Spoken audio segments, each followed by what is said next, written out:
सहनाववतु सहनौ भुनक्तु सह वीर्यं करवावहै तेजस्विनावधीतमस्तु मा विद्विषावहै। ओम शांति शांति शांति। ओम सदाशिवसमारम्भां शङ्कराचार्यमध्यमाम् अस्मदाचार्यपर्यन्तां वन्दे गुरुपरम्परां वन्दे गुरुपरम्परां। રમણ મહર્ષિની તત્વજ્ઞાન સભર વાણી એટલે ઉપદેશ સાર, અને એ ઉપદેશ સારના એક તૃતીયાંશ ભાગ ઉપર આપણે વિચાર કરી ચૂક્યા, અર્થાત 10 શ્લોકો ઉપર વિચાર કરી ચૂક્યા છીએ. એ 10 શ્લોકોનું આપણે પુનરાવર્તન આજે કરીશું, અને હવે પછી ક્લાસ થાય ત્યારે આગળ ચાલી ગયેલા શ્લોકોનું તમે પુનરાવર્તન કરતા રહેજો, અને એ પત્યા પછી આપણે શાંતિ પાઠ કરીશું. કર્તુરાજ્ઞયા પ્રાપ્યતે ફલમ કર્મ કિમ પરમ કર્મ તજ્જડમ કૃતિમહો દધૌ પતન કારણમ ફલમ શાશ્વતમ ગતિ નિરોધકમ ઈશ્વરાર્પિતમ નેચ્છયાકૃતમ ચિત્તશોધકમ મુક્તિ સાધકમ કાય વાંગ મનઃ કાર્યમુત્તમમ પૂજનમ જપશ્ચિંતનમ ક્રમાત જગત ઈષધી યુક્ત સેવનમ અષ્ટમૂર્તિ ભૃદેવ પૂજનમ ઉત્તમસ્તવાત ઉચ્ચમંદતઃ ચિત્તજં જપ ધ્યાનમુત્તમં આજ્યધારયા શ્રોતસા સમં સરળ ચિંતનમ વિરલતઃ પરમ ભેદ ભાવના સોમિત્યસૌ ભાવનાભિદા પાવની મતા ભાવશૂન્ય સત ભાવ સુસ્થિતિ ભાવના બલાત ભક્તિરુત્તમા હૃત્સ્થલે મનઃ સ્વસ્થતા ક્રિયા ભક્તિ યોગ બોધાશ્ચ નિશ્ચિતમ. આમ 10 શ્લોકો સુધી વિચારણા કરી ગયા. 10 શ્લોકોની અંદર પ્રારંભની અંદર મહર્ષિજીએ કર્મની મર્યાદાનો વિચાર કર્યો, અને કર્મ એ પતનનું કારણ છે એ પણ સમજાવવામાં આવ્યું. એવું સમજાવતાની સાથે જ પ્રશ્ન જાગ્યો કે કર્મ પતનનું કારણ હોય તો મનુષ્ય યોની તો કર્મ યોની છે, કર્મ કર્યા વગર રહી શકાય નહીં, તો કરવું શું? તો કહે છે કે કર્મ 2 પ્રકારના છે, એક બંધનકારક કર્મ છે અને એક મોક્ષ પ્રદાયક કર્મ છે. બંધનકારક કર્મો ન કરવા અને મોક્ષ પ્રદાયક કર્મો કરવા, આમ કરવાથી કર્મ એ પતનનું કારણ બનતું નથી. તો કયા કર્મો એવા છે જે મોક્ષ પ્રદાયક છે?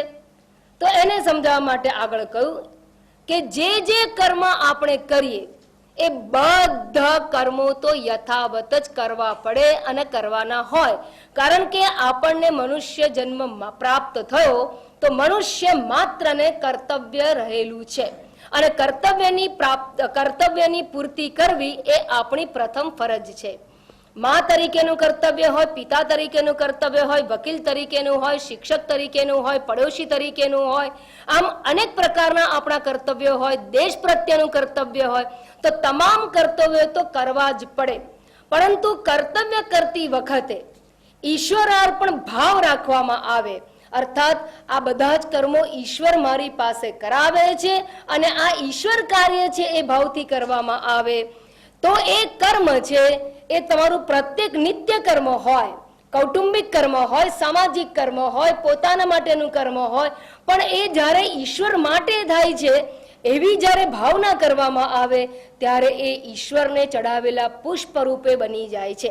દાખલા તરીકે તમે ઘરમાં બનાવો છો શીરો કે તમે બનાવો છો મઠડી, પણ એ તમે દિવાળીના પ્રસંગે તમારા પોતાના માટે બનાવો છો કે ઠાકોરજીને નૈવેદ્ય માટે બનાવો છો? એ ઠાકોરજીને નૈવેદ્ય ધરાય અને પ્રસાદ રૂપે તમે આરોગો તો એ જ વસ્તુ છે એ ઈશ્વર માટે થયેલી કહેવાય.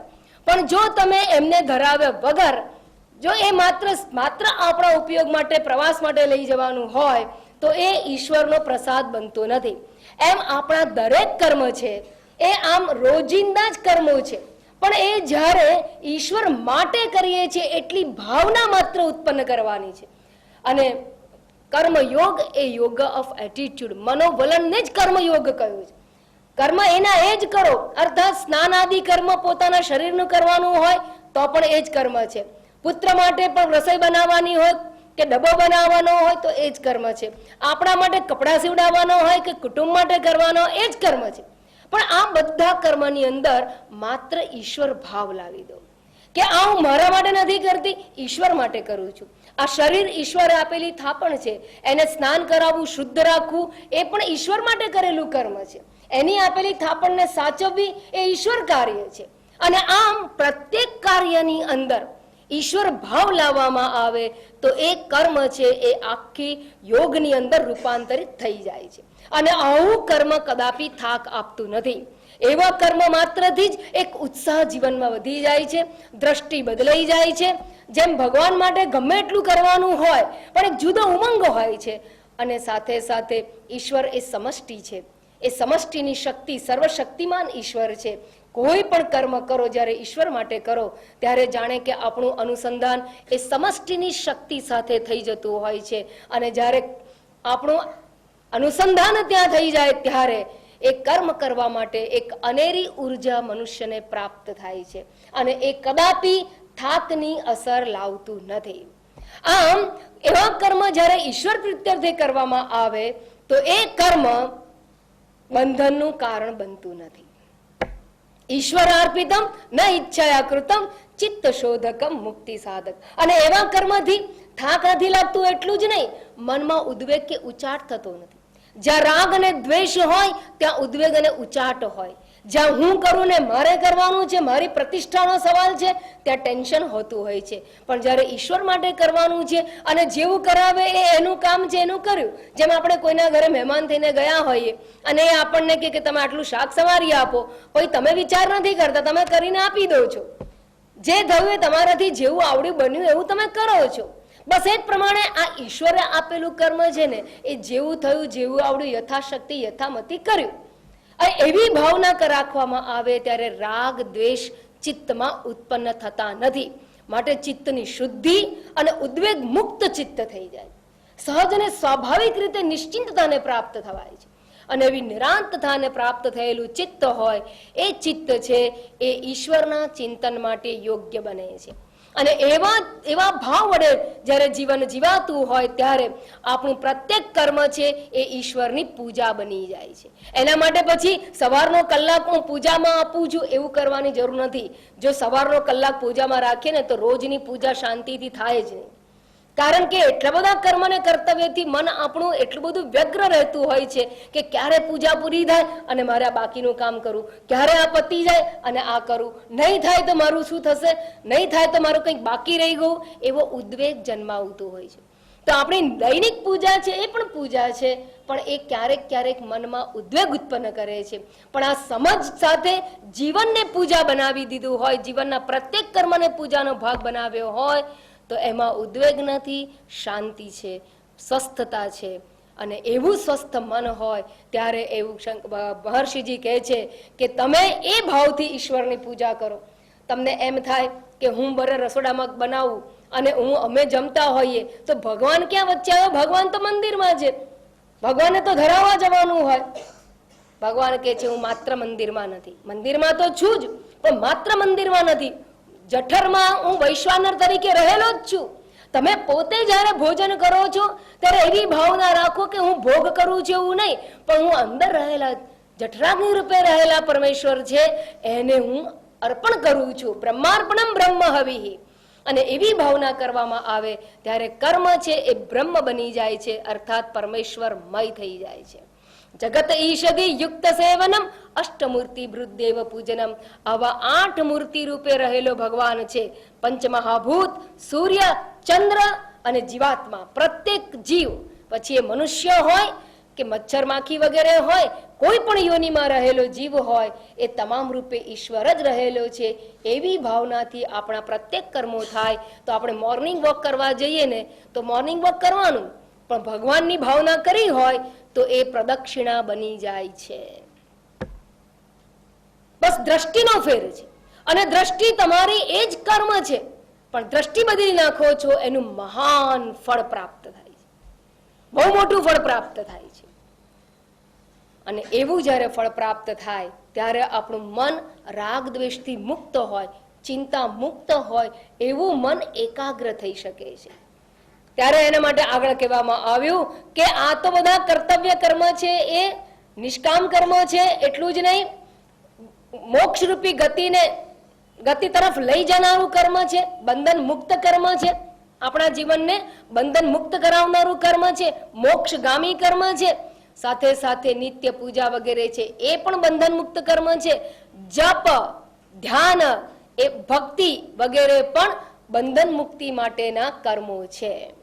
તો બીજા વિશેષ પ્રકારના કર્તવ્ય કર્મ જે આપણને મોક્ષરૂપી ફળ જન્માવે છે, એવા કર્મોની પણ વાત કરતા કહ્યું કે જપ નંબર, પૂજા પછી આવ્યું જપ. જપ કેવા છે તો કે જપના પણ 3 પ્રકાર છે, ઉચ્ચ, મંદ અને ચિત્તજમ. અને 3 પ્રકારના જપ છે એ પણ મનની એકાગ્રતાને સાધવા માટે, શાંત ચિત્તમાં ઈશ્વર ભાવને સ્થિર કરવા માટે આવશ્યક છે. જપ કરતા રહીએ, ધીરે ધીરે જપ જો વધતા જતા હોય તો આપણું આખું જીવન ઈશ્વરમય થાય કે પ્રત્યેક કર્મ ઈશ્વરમય કરવા માટે એ સહાયક બને છે. કારણ કે હૃદયની અંદર ભગવત ભાવના ટકી રહે છે. તો એના માટે જપ પણ કહેવામાં આવ્યો, ઉચ્ચ, મંદ અને ચિત્તજમ જપ. એ કર્યા બાદ એટલે પૂજા, જપ, પછી ત્રીજી સાધના આપી, એને કહેવામાં આવ્યું ધ્યાન. ધ્યાન આજ્ય ધારયા શ્રોત્રસા સમમ સરળ ચિંતનમ વિરલ તત્પરમ. આ ધ્યાનની વાત કરવામાં આવે. 2 પ્રકારના ધ્યાન છે. ધ્યાન ઈશ્વરનું કરતા હોઈએ, વચ્ચે વચ્ચે જગતના વિચારો આવી જાય તો એને વિરલ ચિંતન કહેવામાં આવે. અને સતત માત્ર ઈશ્વરના વિચારોમાં મન પરોવાયેલું રહે તો એને સરળ ચિંતન કહેવામાં આવે છે. એમ 2 પ્રકારના ધ્યાનનો ઉલ્લેખ કરવામાં આવ્યો. અને ધ્યાન બાદ ભક્તિની વાત કરવામાં આવી. અને એ ભક્તિ છે એ કેવી તો કે ભેદ ભાવના સોહમિત્યસૌ ભાવનાભિદ પાવની મતા. ભેદભાવે ભક્તિ કરવામાં આવે એના કરતા અભેદ ભાવે કરેલી ભક્તિ છે એ વધારે શ્રેષ્ઠ છે, એમ કહીને 2 પ્રકારની ભક્તિ કહેવામાં આવી. પણ જ્યારે ધ્યાન પછી ભક્તિનો ઉલ્લેખ કરવામાં આવ્યો છે ત્યારે ભક્તિનો અર્થ અહીંયા સમાધિ કરવાનો છે. સમાધિ એટલે ચિત્ત એટલે પરમાત્માની અંદર એકતાનતા, તન્મયતાની પ્રાપ્તિ કરવી, એકરૂપતાની પ્રાપ્તિ કરવી, એને સમાધિ કહેવામાં આવે છે. એ સમાધિરૂપી 2 પ્રકારની ભક્તિનો ઉલ્લેખ પણ આપણે કરી ચૂક્યા. અને આમ અહીંયા 4થી સાધના પૂરી કરી. એટલે પૂજા, જપ, ધ્યાન અને સમાધિ, એમ 4થી સાધના પૂરી કરી. અને ત્યારબાદ હવે 10મા શ્લોકમાં અંતે આ ઉપસંહાર હું વિહંગાવલોકન કરું છું, કારણ કે આપણે 1 મહિને મળતા હોઈએ છીએ એટલે થોડો ઝપાડાબંધ મેં તમને બધા જ શ્લોકોનો સાર ટૂંકમાં કહેવાનો પ્રયત્ન કર્યો. અને છેલ્લે કહે છે કે આ બધી સાધના શા માટે કરીએ છીએ. આપણે કોઈ પણ પ્રકારની સાધના કરીએ છીએ, જપ, તપ વગેરે, વ્રત, તીર્થ, ઉપવાસ વગેરે કંઈ પણ કરીએ, આ શ્રવણ વગેરે કરીએ, શેના માટે કરીએ છીએ તો કે મનઃ સ્વસ્થતા, મનની શાંતિ માટે કરીએ છીએ. આ મન ક્યાં રહેલું છે તો જેમ આંખ ક્યાં, આંખ એટલે નેત્રેન્દ્રિય, નેત્રેન્દ્રિય ક્યાં છે, નેત્રેન્દ્રિય ક્યાં છે, ક્યાં રહેલી છે તો કે અહીંયા આ ગોલક છે, આંખ છે એ નેત્રેન્દ્રિયનું ગોલક છે, એની સીટ, એનું સ્થાન અહીંયા છે. જેમ મંદિરમાં ભગવાન બધે જ છે, પણ છતાં એક સ્થાને આપણે ઠાકોરજીની મૂર્તિ મૂકી હોય, એમ ઇન્દ્રિય પણ સૂક્ષ્મ છે, પણ આ ઇન્દ્રિય ગોલક છે કે જેના દ્વારા એ રૂપ ગ્રહણનું કાર્ય કરે છે. એમ કર્ણેન્દ્રિય ક્યાં છે? તો કે એનો ગોલક આ છે. એમ હૃદય જે છે, હાર્ટ જે પંપ કરે છે, એ ગોલક છે. કોનું ગોલક છે? એ મનનું ગોલક છે. માટે જયારે હૃદયની વાત કરીએ ત્યારે આપણે અહીંયા કરીએ, પછી પેલા નહીં આમ લવ માટે દોરતા હોય છે, એ પાંદડું દોરે છે, હાર્ટ શેપ હોય છે. એ શેપ હાર્ટનો કેમ કરે છે? કારણ કે ફિલિંગ્સ એટલે લાગણી રૂપે મન રહેલું છે, અને એ મનનું જે ગોલક છે, એ ગોલક છે એ આ હાર્ટ છે. મારા હૃદયમાં આપણે કંઈ પણ ધ્રાસકો પડે, ક્યાં પડે? હૃદયમાં થાય, આમ હાર્ટ ફેલ થઈ જાય. કઈ એકદમ ઉમંગની વાત આવે ને તો આમ ધબકારા વધી જાય, અને જ્યારે કઈ શોક લાગે, કંઈક દુઃખદ વાત જણાય, ત્યારે પણ હાર્ટબીટ્સ છે એ ઠંડા પડી જતા. તો એ મન છે ને એનું ગોલક છે. એટલે કે છે મનસ્વસ્થતા ક્રિયા ભક્તિ યોગ હૃદસ્થલે હૃદય સ્થળની અંદર મનની શાંતિ, એટલે મન શાંત રહે, આપણા હાર્ટબીટ્સ એકદમ નોર્મલ રહે, એના માટે આપણે બધી જ ક્રિયા કરતા હોઈએ છીએ. ભક્તિ યોગ બોધ, એના માટે કયા કર્મો કરીએ છીએ? કે ભક્તિ યોગ બોધ વગેરે કરીએ છીએ. તો અહીંયા ભક્તિ એટલે સમાધિ સુધી આગળ કહી દીધું, પછી યોગ અને બોધ બાકીનું, એટલે પાંચમું અને છઠ્ઠા. પાંચમું સાધન આપ્યું યોગ, અને છઠ્ઠું સાધન કહે છે બોધ એટલે જ્ઞાન. એ બેની ચર્ચા કરવાની બાકી છે. એટલે 10મો શ્લોક છે ને જંક્શન જેવો છે. આગળના 4 જે વાતો થઈ ગઈ તેની સમરી આપી, અને હવે પછી જે 2 વાત કહેવાના છે એનો ઉલ્લેખ અહીંયા કરવામાં આવ્યો છે. અહીંયા યોગ શબ્દ દ્વારા કોની વાત કરવામાં આવી છે? તો કે યોગ શબ્દ છે એ પ્રચલિત છે સમાજની અંદર અષ્ટાંગ યોગ તરીકે.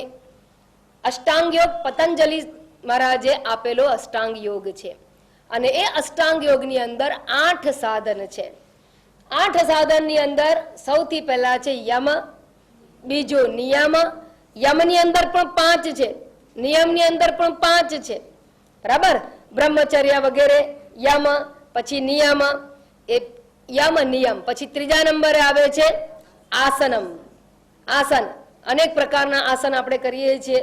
વજ્રાસન, સુખાસન તો પછી, પણ પહેલા વજ્રાસન. પ્રયત્ન કરતા હોઈએ છીએ તો સુખાસન તો કરેલું જ હોય છે આપણે, પણ વજ્રાસન, પદ્માસન, પછી મકરાસન, પછી મયુરાસન, વ્યાઘ્રાસન, અનેક પ્રકારના આસનો કહેવાયા છે. તો એ આસન. પછી આવે છે પ્રાણાયામ, પછી આવે છે પ્રત્યાહાર, પછી ધારણા, ધ્યાન અને સમાધિ. આ 8 યોગના પગથિયા છે. 8 પગથિયામાંથી મહર્ષિજી આપણને એક જ પગથિયાની વાત કરે છે, અને તે છે નંબર 4 પર રહેલું પગથિયું. નંબર 4 ઉપર કયું છે? યમ, નિયમ, આસન, પછી પ્રાણાયામ. આ પ્રાણાયામ વિશેની વાત કરે છે. શા માટે? કારણ કે બહુ મહત્વનું છે. એટલું જ નહીં, આબાલ વૃદ્ધ બધા કરી શકે છે. આસનની વાત કરીએ ને તો આપણે સર્વાંગાસન કરવાનું કહેવા જઈએ તો આપણે તો પથારીમાં સૂઈ રહેવું પડે કોક વાર, જો ના કરવાની ટેવ હોય તો. અને શીર્ષાસન કરવાનું કહીએ તો ગોળથલિયું ખાઈ જ ગયા હોઈએ. એ તો કેમ કરવું, એ ઉભા જ ના થાય, પગ ઊંચા ના થયા. શીર્ષાસન ખબર છે ને, પગ માથું નીચે ને પગ ઉપર. તો એ બધા આસન તો યુવાન પણ કરી શકે કે ના કરી શકે, કારણ કે એ લોકોને ટેવ ના હોય, અઘરા પડે. જ્યારે પ્રાણાયામ જે છે એ બધા જ કરી શકે. ક્યાં સુધી કરી શકે? પ્રાણ હોય ત્યાં સુધી. પ્રાણ હોય ત્યાં સુધી. આસન માટે તો શરીર સાથ આપે ત્યાં સુધી જ થાય, પણ પ્રાણાયામ તો પ્રાણ હોય ત્યાં સુધી થઈ શકે. અને એટલા માટે એ સર્વ માટે ઉપયોગી સાધન છે. કોઈ પણ ઉંમરે, કોઈ પણ રોગી પથારીમાં સૂતા સૂતા પણ પ્રાણાયામ કરી શકે. અને પ્રાણાયામ ઇઝ અ વન્ડરફુલ સાધન. અને એટલું મહત્વનું છે, માટે અહીંયા આટલા ઉપદેશના સારમાં શાસ્ત્રના વેદના સાર રૂપે અપાયેલો ઉપદેશ છે, એમાં મહર્ષિજી માત્ર આ પ્રાણાયામને સ્થાન આપે છે. અને શું મહત્વ છે એ સમજાવતો શ્લોક નંબર 11 કહે છે. આપણે શ્લોક જોઈએ પછી એના ઉપર વિચાર કરીએ. વાયુરોધનાત લીયતે મનઃ જાલ પક્ષિવત રોદ સાધનમ વાયુરોધનાત લીયતે મનઃ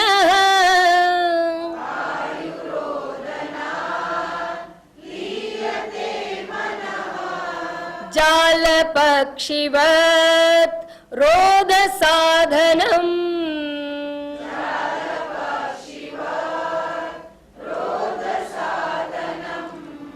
વાયુરોધના લીયતે મનઃ જાલ પક્ષિવદ રોદ સાધનમ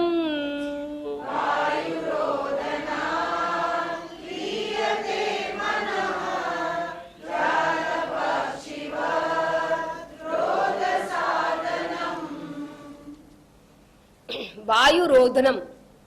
મને ખબર તમે બધા આ શ્લોકો આવડે છે, સરળ છે, પણ I never take it four granted. કારણ કે એક બે જણા તો નવા આવ્યા હોય અને એ લોકો પહેલી વાર સાંભળતા હોય તો ઉચ્ચારણ સ્પષ્ટ એ લોકોનું પણ હોવું જોઈએ અને આપણું પણ છે તો દ્રઢ થાય છે. વાયુરોધનાત, ત ખોડો છે, સંધિ થવાને કારણે લકાર થઈ ગયો, પાછળ લ આવવાથી તકારનો અડધો લ થઈ ગયો. તો વાયુરોધનાત, વાયુ વાયુ પ્રાણવાયુ, રોધનમ, રોધન નિરોધ, નિરોધ એટલે કંટ્રોલ, નિયમન કરવો, એને નિરોધ કહેવાય, રોધ કહેવાય. રોધ એટલે અટકાવવું. એના પરથી શબ્દ ગુજરાતીમાં અવરોધ, અવરુદ્ધ થવું, અટકી જવું. તો વાયુને અટકાવવો, એના પર નિયંત્રણ કરવું. વાયુરોધનાત, વાયુનું રોધન કરવાથી, નિયંત્રણમાં લાવવાથી મનઃ લીયતે, મન છે એ લય પામી જાય છે. મન છે એ એટલું બધું કંટ્રોલ કરવું મુશ્કેલ છે, બહુ ભયંકર મુશ્કેલ છે. નાના છોકરાને કંટ્રોલ કરવું સહેલું હોય. કેમ? બાંધી દઈએ, જેમ યશોદામાએ કૃષ્ણ ભગવાનને બાંધી દીધા હતા, એમ બાંધી દઈએ, પૂરી દઈએ, બે લાફા મારીને ચૂપ કરી દઈએ. પણ મન આપણું જયારે એ માકડું જેવું કુદાકુદ કરતું હોય ને, એને રોધવું બહુ અઘરું છે. અને એ કામ પ્રાણવાયુથી થાય છે, વાયુને કંટ્રોલ કરવાથી થાય છે. અને જાલ પક્ષીવત રોધ સાધનમ, પક્ષી પકડાયેલું હોય જાળમાં, એની જેમ રોધ વાયુ મનને રોધવાનું એટલે મનને કંટ્રોલ કરવાનું આ સાધન છે. હવે આ જે પ્રાણવાયુ છે એ શું છે? તો આપણી પર્સનાલિટીના 5 લેયર છે. શાસ્ત્રની અંદર આપણી પર્સનાલિટીના 5 લેયરની વાત કરવામાં આવેલી છે. એક તો આપણે જે આ શરીર છે તે, જે શરીરને આપણે અન્ન દ્વારા પોષણ આપીએ છીએ અને અન્ન દ્વારા જે વૃદ્ધિને પ્રાપ્ત કરે છે એવું આ સ્થૂળ શરીર, એ એક ભાગ છે. આપણી પર્સનાલિટી વ્યક્તિત્વનો એક ભાગ છે. નંબર 2, બીજા સ્તરે છે આ પ્રાણ. શ્વાસ અંદર લો, શ્વાસ બહાર કાઢો. ત્રીજા સ્તરે આવે છે મન, વિચાર કરનારો, આ લાગણી તંત્ર. લાગણી તંત્ર એ ત્રીજું સ્તર છે, પર્સનાલિટીનું ત્રીજું લેયર છે, એક એકથી સૂક્ષ્મ છે. ચોથું સ્તર છે એ બુદ્ધિ, અને 5મું સ્તર છે એ બધાનું કારણ. આ બધાનું કારણ એને ટેકનિકલ ભાષામાં આનંદમય કોષ કહેવામાં આવે છે. સ્થૂળ શરીરને અન્નમય કોષ કહ્યું, વાયુ એ લેયરને પ્રાણમય કોષ કહ્યો, મનને મનોમય કોષ, બુદ્ધિને વિજ્ઞાનમય કોષ, અને અંતે બધાનું કારણ એને આનંદમય કોષ કહેવામાં આવે છે. આવા 5 લેયર વાળું આપણું વ્યક્તિત્વ છે.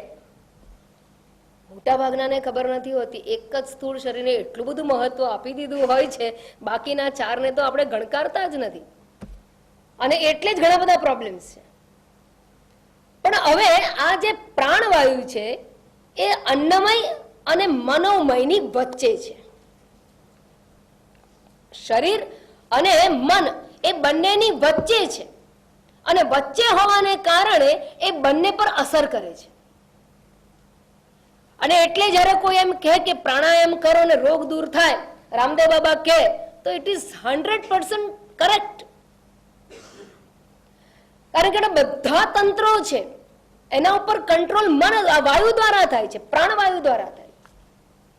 પ્રાણ, અપન, વ્યાન, સમાન, ઉદાન, આ 5 વાયુનું જે ફંક્શનલ ડિફરન્સીસ છે, 5 ભેદ છે એના, એટલે 5 રૂપે ઓળખાય છે. વાયુ તો એક જ છે, પણ 5 પ્રકારની ક્રિયા સાથે સંકળાયેલો હોવાથી 5 પ્રકારે ઓળખાય છે. જેમ કે એકનો એક લોટો હોય, પણ આપણે શું કહીએ, આ ચાનો, આ દૂધ પાણીનો લોટો છે, આ દૂધનો લોટો છે, આ ભગવાનને અભિષેક કરવાનો લોટો. લોટો તો એકનો એક છે, લોટે જવાનો લોટો જુદો હોય, લોટો તો એકનો એક હોય. બસ એવી રીતે પ્રાણવાયુ એનો એ જ છે, પણ જે તે ક્રિયા સાથે સંકળાયેલો હોય માટે એના 5 પ્રકારના. હવે તમે હસો તો પણ સાચી વાત કરું છું. ચલો માટલું, ચલો જવાબ તો તમે લોટાની વાત ના કરું, માટલાની વાત. ઘણા માણસના લોટા જેવો કહેતા કે આ લોટા જેવો છે, એ લોટો નહીં. અહીંયા જો ધારો કે માટલું જઈએ, માટલું છે એ ગણેશ માટલી સ્થાપન કરીએ ત્યારે ગણેશ માટલી કહેવાય. અને કોઈ મરી ગયું હોય ત્યારે માટલી લાવે કે નહીં, દોણી કહેવાય. અને ઉનાળો આવશે ત્યારે માટલા ભરીશું કે નહીં. અત્યારે ભલે એક્વાગાર્ડ ને બધું જાત જાતનું આવી ગયું, આરો પ્લાન્ટ ને બધું, પણ માટલું તો ભરવું જ પડે ઉનાળો આવે ત્યારે, તો ઠંડુ પાણી મળે. અને એ જ એવો પોટ એવી રીતે મૂકેલો હોય કે એની અંદર પેલો ફ્લાવર વાઝ બનાવી અને આપણને સરસ બુકે તૈયાર કરીને આપે, તો દેટ ઇઝ ઓલ્સો પોટ. તો ફ્લાવર વાઝ નો પોટ હોય તો કેટલા પ્રકારના પોટ કહેવાય? પોટ તો પોટ જ છે, તમે ઉપયોગ કરો એટલે એનું નામ એ પડી જાય. માટલું માટલું જ છે, પાણી ભરો તો એ માટલું કહેવાયું, અને સ્થાપન કરો તો ગણેશ માટલી કહેવાય. બસ એ જ પ્રમાણે અહીંયા વાયુ તો એકનો એક, એને 5 રૂપે ઓળખાવાય છે. એનો અર્થ એ થયો કે વાયુ આપણી એકે એક સિસ્ટમને કંટ્રોલ કરે છે. એટલે તમારો કિડની પ્રોબ્લેમ હોય, હાર્ટ પ્રોબ્લેમ હોય, કે કોઈ જોઈન્ટ પ્રોબ્લેમ હોય, કોઈ પણ પ્રકારના પ્રોબ્લેમ હોય, તો એ પ્રાણાયામ કરવાથી ચોક્કસ એના પર ફેર પડે અને પડે. જો માણસને કોઈ પણ રોગ હોય અને પ્રાણાયામ કરો તો એવું કહે છે કે સાયન્ટિસ્ટોએ, આપણે તો આપણા ભારતના ઋષિ મુનિઓ કે એના પર જલ્દી વિશ્વાસ નથી મૂકતા, પણ જ્યારે ફોરેનના ડોક્ટર્સ કે સાયન્ટિસ્ટ કહે ને ત્યારે આપણે ખાસ બધાને કાગળી વંચાવીએ કે જુઓ આ ડોક્ટરોએ કહ્યું છે, એનો આ આર્ટિકલ છે. રીડર્સ ડાયજેસ્ટમાં એકવાર આર્ટિકલ હતો કે અમેરિકાના ડોક્ટરોએ આ પ્રયોગ કરીને તારવ્યું છે કે જ્યારે લોકોને રોગ થયા હોય અને એ લોકોને પ્રાણાયામ કરાવવામાં આવે તો પ્રાણાયામ માત્ર 10 ઊંડા શ્વાસ લઈને છોડવામાં આવે ને તો પણ ટોક્સિન લેવલ ઘટી ગયું છે. માત્ર 5-10 તમે કરો ને તો પણ કેમિકલ ચેન્જીસ આપણા શરીરમાં ચોક્કસ થાય છે, ટોક્સિન ઘટી જાય છે. ઉચ્છ્વાસની સાથે ટોક્સિન ખલાસ ઓછા થાય છે. એટલું બધું મહત્વ છે પ્રાણાયામનું. તો શારીરિક સ્વાસ્થ્યને જાળવવા માટે પ્રાણાયામ મહત્વનું છે ને છે જ. અને શરીર માધ્યમ ખલું ધર્મ સાધન અને કર્મ સાધન. કોઈ પણ કર્મ કરવું હોય તો શરીર સ્વાસ્થ્ય જોઈએ ને જોઈએ. It is essential. આ શરીર ના હોય તો તમે કંઈ જ કરી શકો નહીં. તમારે સાંભળવું છે, પણ તમારો આ તમે સાંભળો છો શેનાથી? કર્ણેન્દ્રિયથી.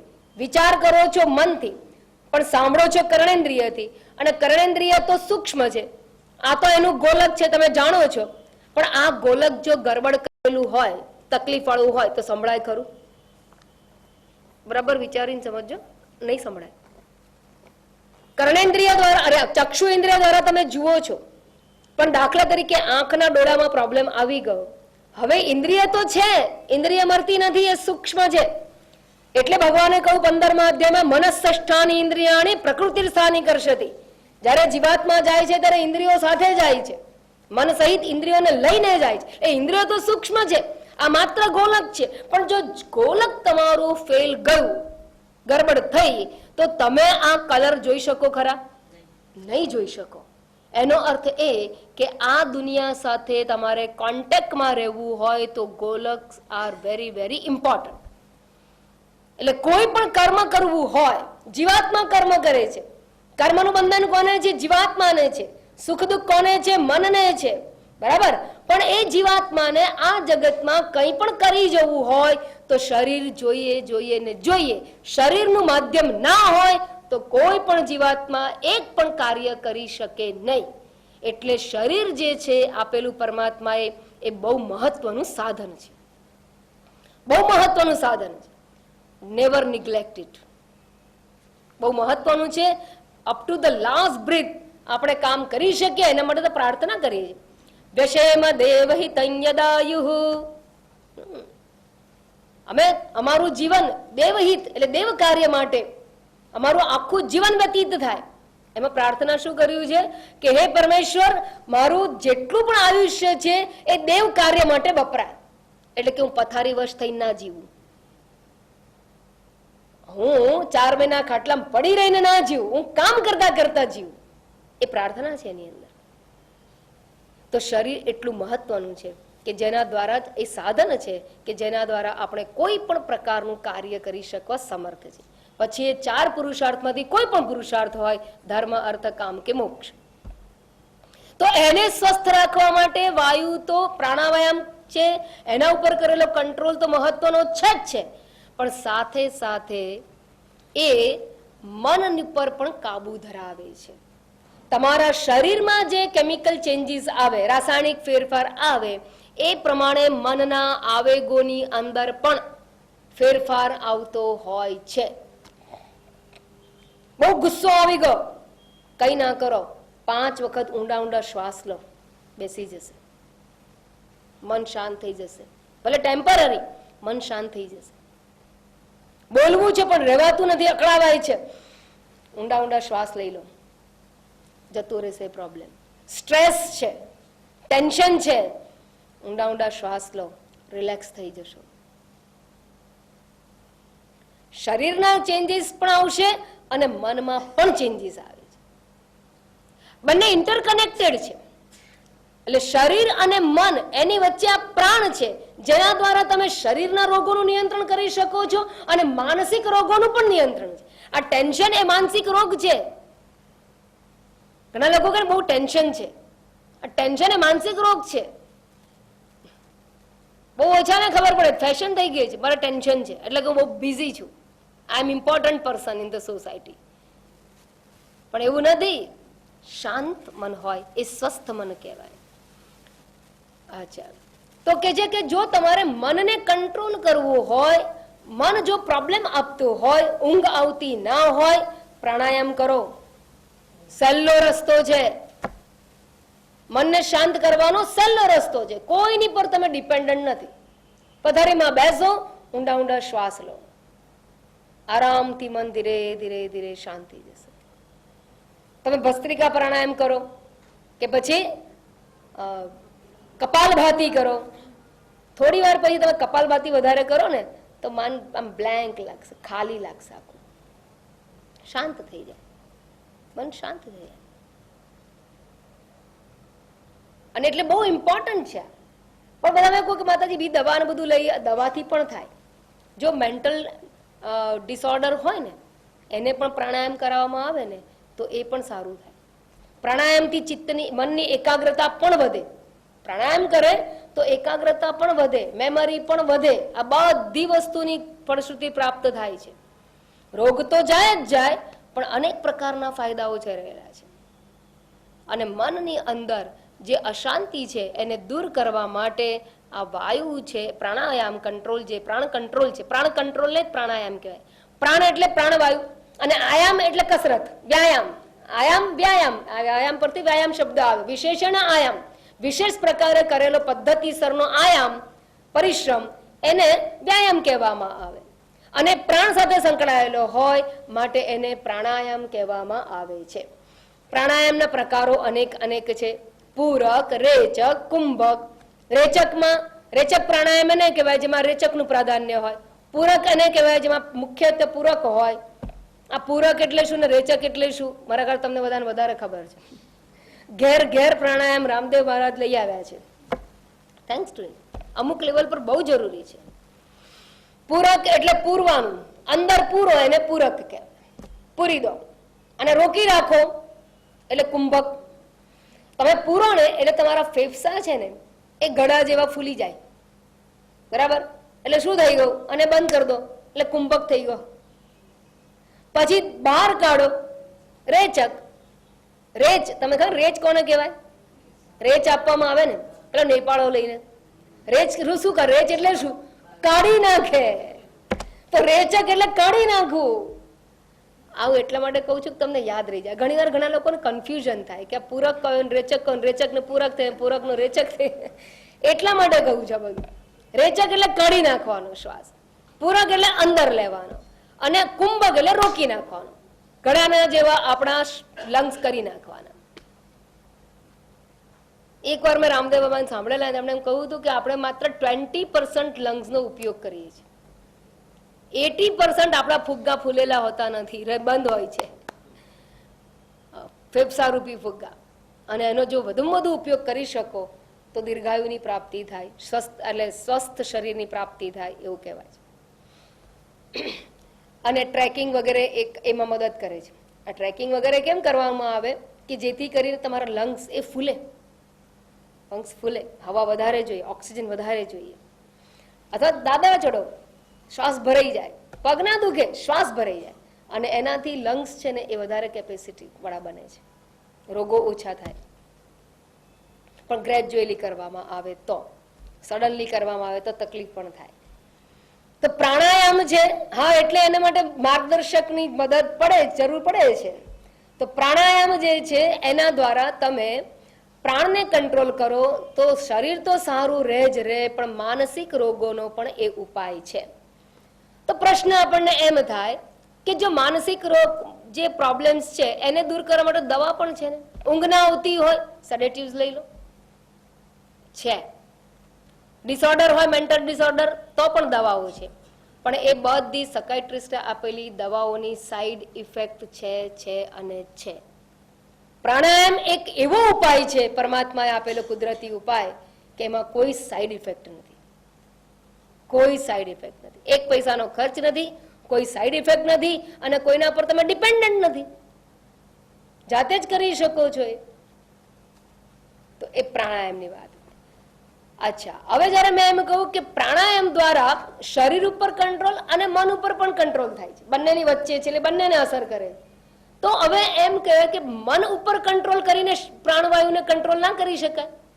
વાયુ કંટ્રોલ કરીને જો મનને કંટ્રોલ કરાય તો મનને કંટ્રોલ કરીને પ્રાણ ઉપર કંટ્રોલ ના થાય?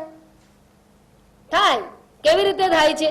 તમે જયારે અત્યારે બેઠા છો અને તમારા મનની અંદર ઘણા બધા વિચારો ચાલતા હોય, તો તમારું જે બીપી લેવામાં આવે ને, તો એમાં થોડું ઘણું તો આમ તેમ 5, 2, 5, 2, 5 આમ તેમ હોય.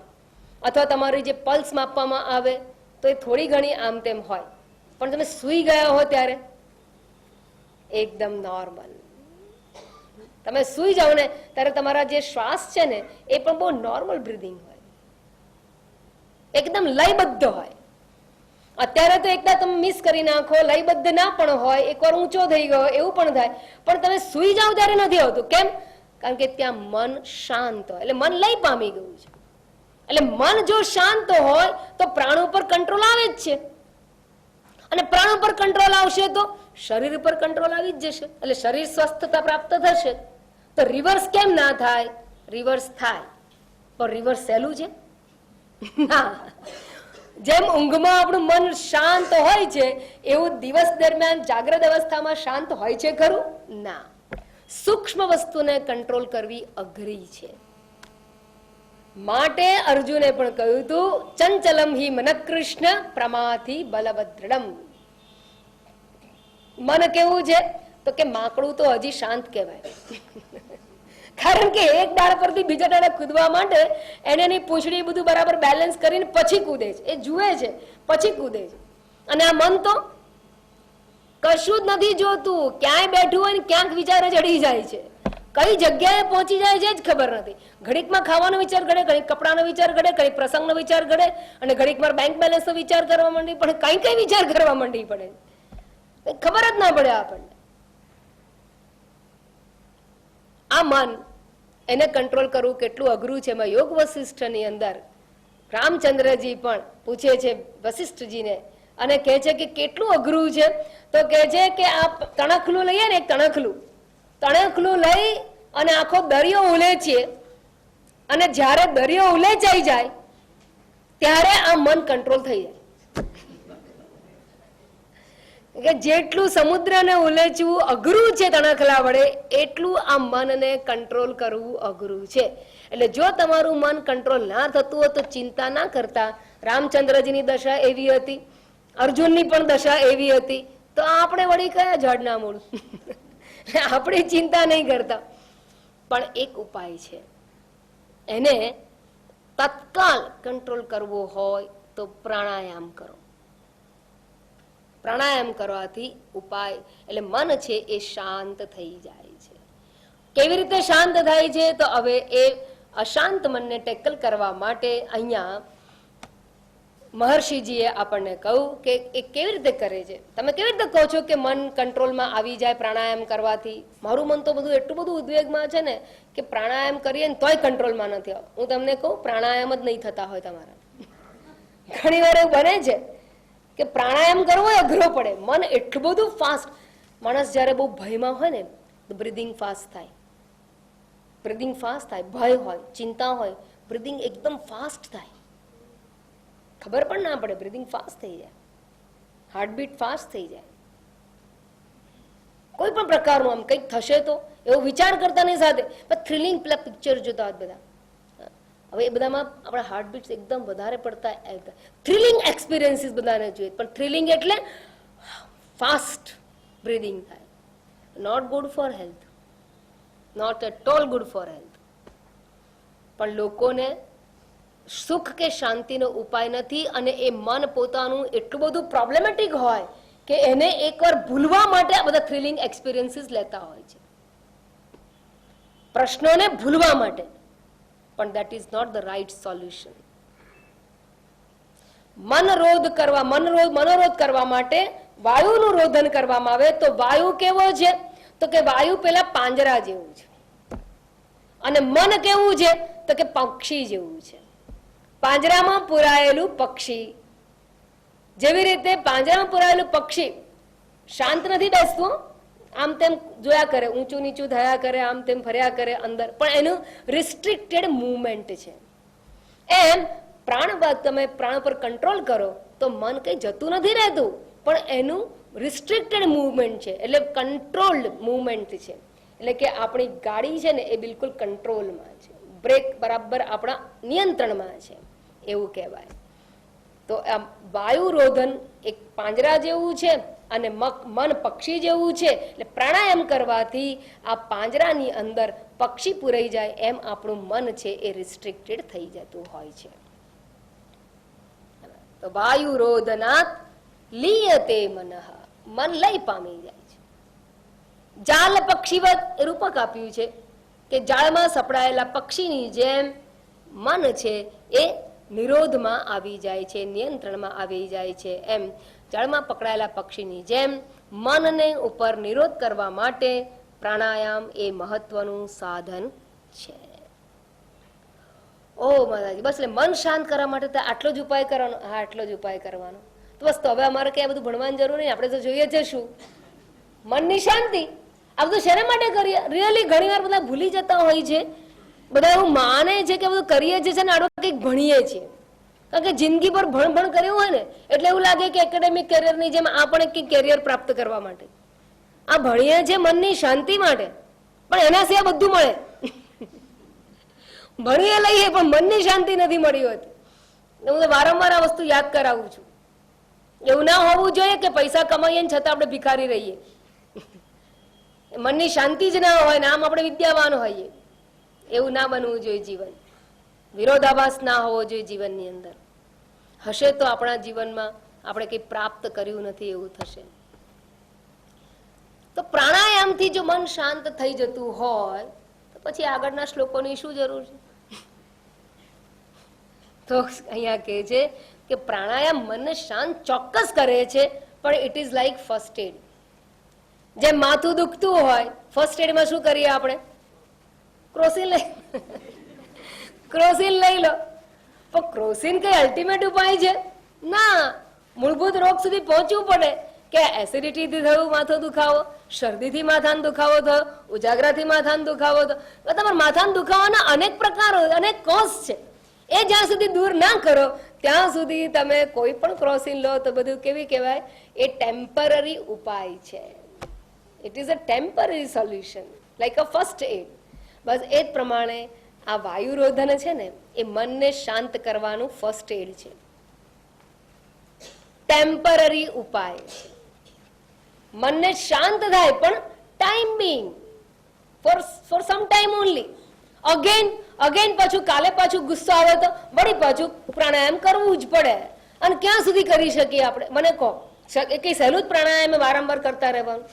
હા, આપણે કરવું પડે એટલે કરીએ, બાકી કઈ સહેલું છે? ભગવાને આપ્યું છે એ પ્રમાણે રિધમ ચાલ્યા કરે, બરાબર છે. પણ આમ હવે મને થાકી જવાય, ઘણી વાર તો કમર દુખો આવે, ઘણી વાર કંઈક ને કંઈક થાય. એ કર કરવું કઈ સહેલું નથી. આમ કરતા કરતા ઊંઘી જવાય, થાકી જઈએ બધું કરવા. ટાઈમ ક્યાં છે આપણી પાસે? એ ટેમ્પરરી ઉપાય છે, એ લાંબો સમય ટકે નહીં, નિયમિત થાય નહીં. અને જ્યારે આપણા આવેગો આવે ને ત્યાર તો એ કરવાનું મન જ ના થાય. સોલ્યુશન ખબર હોય, કરવાનું મન ના થાય. એ તો બધું સારું હોય ને ત્યારે આપણે બીજાની સલાહ આપવા માટે કરી શકીએ, બાકી આપણે કરવા માટે કોઈ દિવસ સાથ નથી આપતું. તો એ ટેમ્પરરી ઉપાય છે, પ્લસ કન્ટિન્યુઅસ કરવું પણ સરળ નથી. અને એ કરીને ક્યાં સુધી આપણે મનને આપણે શાંત રાખતા રહીશું? તો એનામાં અને ઘણી વાર તો એટલું બધું હોય, આઉટ ઓફ કંટ્રોલ હોય કે પ્રાણાયામથી એ શાંત ના થાય. ઘણી વાર એવા પ્રોબ્લેમ્સ હોય કે પ્રાણાયામ કરવા જઈએ તોય મન એકદમ, કારણ કે મન તો સૂક્ષ્મ છે, મોર પાવરફુલ દેન પ્રાણ. હું તમને કહું, mind is more powerful than prana. How? એ સમજાવી દઉં. આ મનને અંદર લઈ જઈને રોકો. અને ક્યાં સુધી રોકવું? તો કે 2:4:2:8:4 એવો રેશિયો છે, બરાબર? હવે એ રેશિયો પ્રમાણે તમે આમ લઈ લો.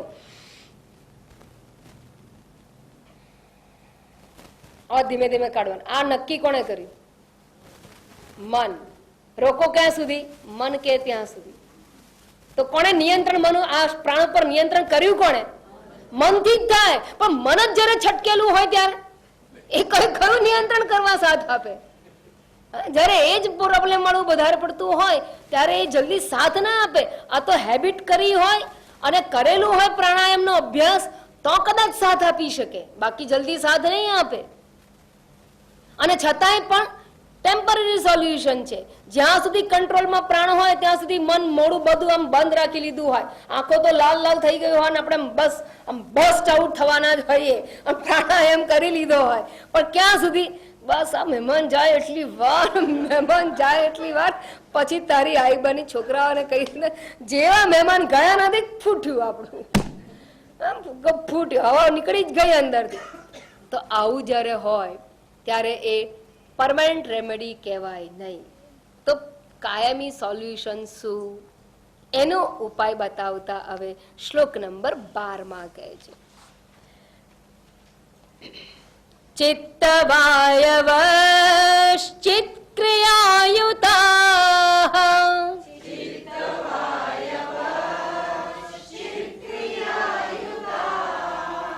ચિત્તવાયવઃ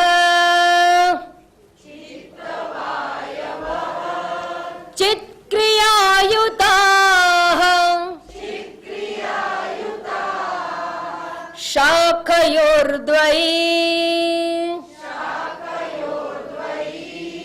શક્તિમૂલકા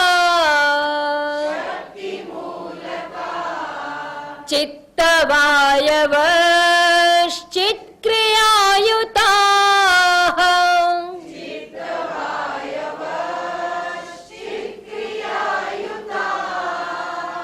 શાખયોર્દ્વયી શક્તિ મૂલકા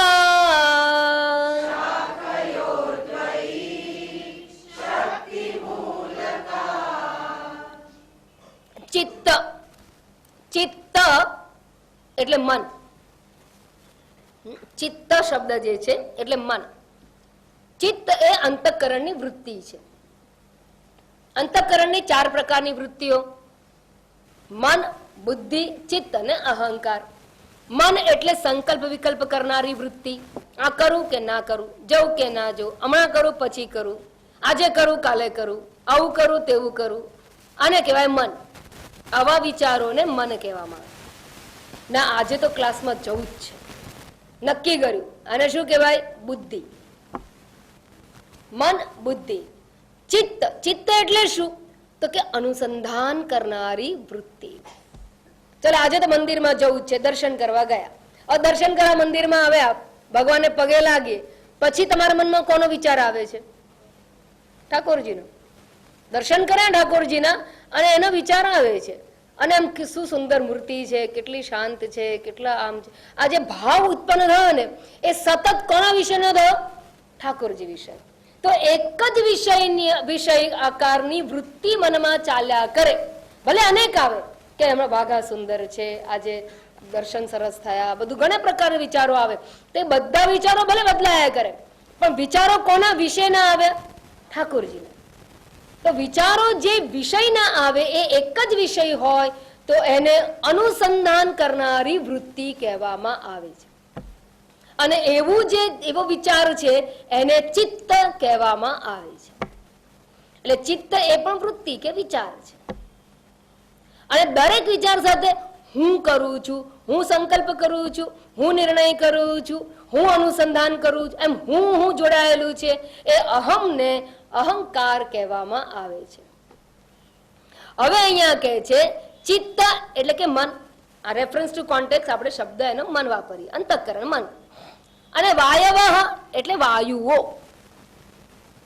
એ છે એ બહુવચનમાં કહેવાયું, પણ વાયુ. એ વાયવઃ એટલે વાયુ, પાંચ જે પ્રાણ છે એની વાત કરે. તો મન અને પ્રાણ ચિત્ત ક્રિયા યુતા અનુક્રમે. ચિત્ત છે એ ચિત્તયુત અને વાયવઃ છે એ ક્રિયાયુતા. યુતા એટલે યુક્ત, યુક્ત એટલે જોડાયેલું. હવે અહીંયા ચિત્ત એટલે મન. મન છે એ ચિત્તયુક્ત છે. ચિત્ત અહીંયા જ્ઞાન શબ્દ માટે વપરાયું. અર્થાત મન છે એ જ્ઞાન શક્તિ યુક્ત છે. જેમ આપણી પાસે હાથ છે, હાથ પાસે શક્તિ છે. કઈ શક્તિ છે? ગ્રહણ કરવાની અને ત્યાગ કરવાની. ક્રિયા ખરી, પણ કઈ? ગ્રહણ કરવાની અને ત્યાગ કરવાની શક્તિ આ હાથ પાસે છે. આંખ પાસે શક્તિ છે, કઈ? જોવાની શક્તિ છે. કાન પાસે સાંભળવાની છે. એમ મન પાસે જાણવાની શક્તિ છે. કઈ પણ જાણીએ છીએ કોના દ્વારા જાણીએ? મન દ્વારા જાણીએ છીએ. જો મન ના હોય ઇન્દ્રિયની પાછળ તો જ્ઞાન ના થાય. આંખો ખુલ્લી છે પણ મન બીજા વિચારમાં હોય તો અહીંયા કોણ બેઠું છે મને ના ખબર હોય, અથવા કોણે શું કપડા પહેર્યા મને ના ખબર હોય. કેમ? કારણ કે ઇન્દ્રિયની પાછળ મન હોય તો જ જ્ઞાન થાય છે. તો મન શું છે? જ્ઞાન શક્તિ યુક્ત છે. તો ચિત્ત એ ચિત્ત યુક્ત છે એટલે જ્ઞાન શક્તિ યુક્ત છે. વાયવઃ એટલે પ્રાણાયામ. પ્રાણ એ પ્રાણ પાસે પણ શક્તિ છે. જેમ મેં હાથ માટે શક્તિ કહી એટલે મેં તમને દ્રષ્ટાંતો આપ્યા કે હાથ પાસે શક્તિ છે, પગ પાસે પણ શક્તિ છે. કઈ શક્તિ છે? અરે હોય લાત મારવાની નહીં? લાત મરાય કે ના મરાય? લાત મરાય કે ના મરાય? અરે લાત માર્યા વગર ફૂટબોલ મેચ જીતાય? ના જીતાય. એટલે બધું કરાય પણ ક્યાં કરાય ને એનો વિવેક હોય. બધું કરાય. કોઈના પર પાણી ઢોળાય ના, પણ હોળી હોય તો ઢોળાય. ક્યારે કરાય, ક્યાં કરાય એનો વિવેક હોવો જોઈએ. બસ. ઓકે. એટલે પગનું શું કામ છે? તો કે ચાલવાનું. એટલે ચાલવાની શક્તિ વાળા છે. બરાબર. બસ એવી રીતે અહીંયા કહે છે કે મન છે એ જાણવાની શક્તિ યુક્ત છે અને પ્રાણ જે છે પ્રાણવાયુ એ ક્રિયા શક્તિ યુક્ત છે. પ્રાણ શક્તિ છે એ ક્રિયા શક્તિ. એટલે તમે જયારે દોડો ત્યારે બ્રીધિંગ ફાસ્ટ થાય, કારણ કે પ્રાણ વધારે જોઈએ, ઓક્સિજન વધારે જોઈએ. એટલે જેટલું ઓક્સિજન વધારે લો એટલી શક્તિ, એનર્જી વધે, એનર્જી મેનિફેસ્ટ થાય. તો પ્રાણ એ ક્રિયા શક્તિ યુક્ત છે અને મન જ્ઞાન શક્તિ યુક્ત છે. અને શાખયો દ્વયી, આ બંને શાખાઓ છે, પ્રાણ શક્તિ અને ક્રિયા શક્તિ. એટલે કે મન અને વાયુ. પણ મૂળ શક્તિ ક્યાંથી આવી? તો કે છે મૂળ શક્તિ છે એ માયા શક્તિ. શક્તિ મૂલકા. મૂળ શક્તિની બે શાખાઓ છે અને મૂળભૂત શક્તિ કઈ છે? તો કે માયા શક્તિ છે. માયા શક્તિના કેટલા ગુણો? 3. સત્વ, રજસ, તમસ. આ ત્રણ જે કયા ને ગુણ, એ 3 શક્તિના જ રૂપો છે. 3 શક્તિ છે. સત્વગુણી એટલે જ્ઞાન શક્તિ, રજોગુણ એટલે ક્રિયા શક્તિ અને તમો ગુણ એટલે દ્રવ્ય શક્તિ. દ્રવ્ય શક્તિ સ્ટેટિક એનર્જી જેને કહેવામાં આવે. રજોગુણ એટલે કાઇનેટિક એનર્જી અને જ્ઞાન શક્તિ એટલે સત્વગુણ. આ 3 શક્તિ. માયા એ શક્તિ છે. શક્તિના 3 ગુણ એ 3 સ્વરૂપ છે, 3 રૂપો છે માત્ર એના. અને એ સત્વગુણ માંથી કોણ ઉત્પન્ન થયું છે? માયાની શક્તિ. હા, સત્વગુણ માંથી અંતઃકરણ અને જ્ઞાનેન્દ્રિય. એટલે મન છે એ સત્વગુણ યુક્ત છે. મૂળ શક્તિ ક્યાંથી આવી? માયામાંથી આવી. એટલે જ્ઞાન શક્તિ જે મનમાં છે એ માયાની છે. અને પ્રાણ શેમાંથી ઉત્પન્ન થયા? રજોગુણમાંથી, પંચમહાભૂતના રજોગુણમાંથી. અને માટે રજોગુણ એટલે ક્રિયા શક્તિ. તો પ્રાણમાં જે ક્રિયા શક્તિ છે ક્યાંથી આવી? હા, માયામાંથી, રજોગુણમાંથી. પણ રજોગુણ કોનો? માયાનો. એટલે મૂળ તો માયા શક્તિ છે. તો માયા શક્તિની જ 2 શાખાઓ છે, પ્રાણ અને મન. એ બંને એની જ શક્તિ છે. અને માટે બંનેમાં રહેલી શક્તિઓનું મૂળ તો માયા શક્તિ જ છે. અને માટે એ બંને એકબીજા સાથે કનેક્ટેડ છે. એટલે તમે જો ઝાડની એક ડાળી, એટલે કહેવા શું માંગે છે કે એક ઝાડ હોય એની એક ડાળી હોય, આ ખેંચે તો બીજી ડાળી આવી જ જાય. જેમ આનો એક પાયો ખેંચીએ એટલે બીજો પાયો આવી જાય, એમ બંને એક જ ઝાડની 2 ડાળીઓ છે. માટે વાયુને કંટ્રોલ કરો તો મનનો કંટ્રોલ થઈ જ જાય. એવું સમજાવવા માટે આ શ્લોક કહેવામાં આવે. આ 12મો શ્લોક શું સૂચવે છે? કે મન અને પ્રાણવાયુ એ બંનેને કનેક્શન છે. કોણે કહ્યું કે કનેક્શન છે? તો કે બંને આ રીતે જોડાયેલા છે, એક વૃક્ષની 2 ડાળી જેવા છે. અને માટે એક ડાળીને ખેંચવાથી બીજી ડાળી જેમ નમી જાય છે, એમ વાયુને કંટ્રોલ કરવાથી મન ઉપર પણ કંટ્રોલ થઈ જાય છે. એવું અહીંયા સમજાવવામાં આવ્યું. પણ હવે પ્રશ્ન આપણે જે આગળ કર્યો હતો એ કે મન છે એ પ્રાણવાયુ દ્વારા કંટ્રોલમાં આવે, અંકુશમાં આવે, પણ ટેમ્પરરી આવે છે. તો એનો કાયમી ઉકેલ શું?